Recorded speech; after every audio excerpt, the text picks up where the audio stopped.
The midday sun beat down on Ricardo Silva's back. Sweat stung his eyes.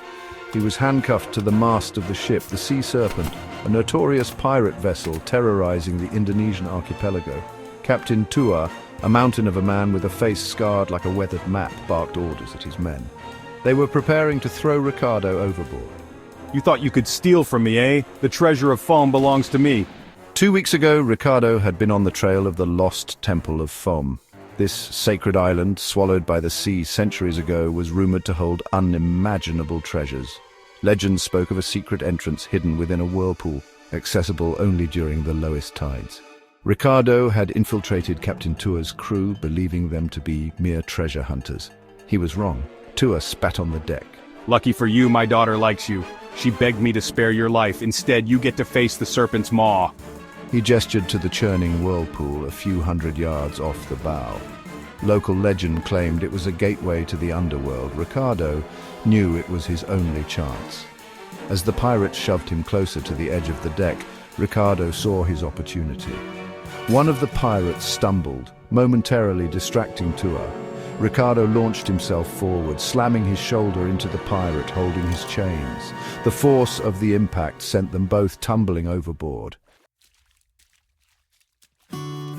The frigid water slammed into Ricardo, stealing his breath. He struggled against the weight of the chains, the pirate he'd dragged overboard clinging to him like a drowning rat. The current pulled them towards the swirling abyss of the serpent's maw. Looking back, he could see the sea serpent growing smaller, the silhouette of Captain Tua shaking his fist at the sky. The pirate, eyes wide with terror, finally lost his grip. He was sucked into the swirling vortex. Ricardo felt an intense pressure on his eardrums, his vision blurred. Then just as suddenly, he was spat out into calm water. He looked around in astonishment. He was inside a vast cavern, the air thick with the scent of salt and something ancient and musty. A faint light emanated from the far end of the cavern. Freeing himself from the chains, Ricardo waded ashore, his heart pounding in his chest. He knew he had found the entrance to the lost Temple of Foam.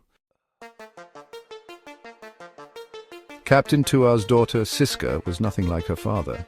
Where he was brute force, she was quiet intelligence. Ricardo had found himself drawn to her during the voyage. He'd confided in her about the legend of Foam, believing he'd found a kindred spirit. She'd listened intently, her dark eyes reflecting the flickering lantern light.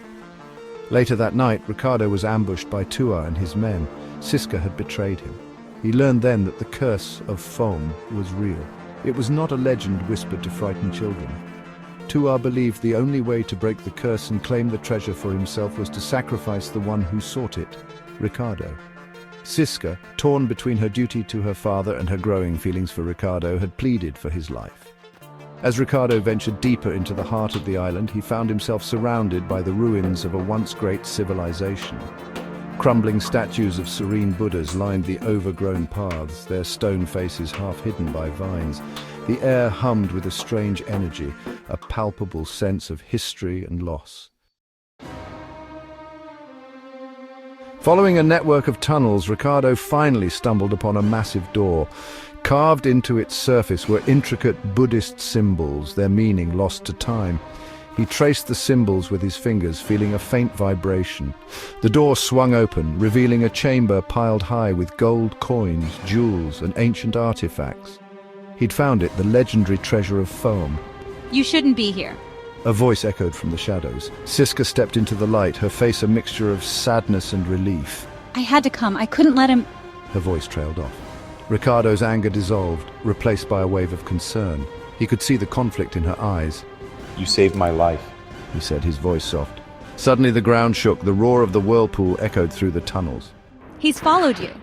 They fled the chamber, racing through the tunnels as the island trembled around them. They burst out of the cave entrance just as the sea serpent came alongside. Tua stood on the deck, his face contorted with rage, but it was too late. A seaplane, chartered by Ricardo as a backup plan, was already taxiing away. As the plane lifted into the air, Ricardo looked back to see the sea serpent turn, its prow cutting through the waves in relentless pursuit. He knew this was only the beginning.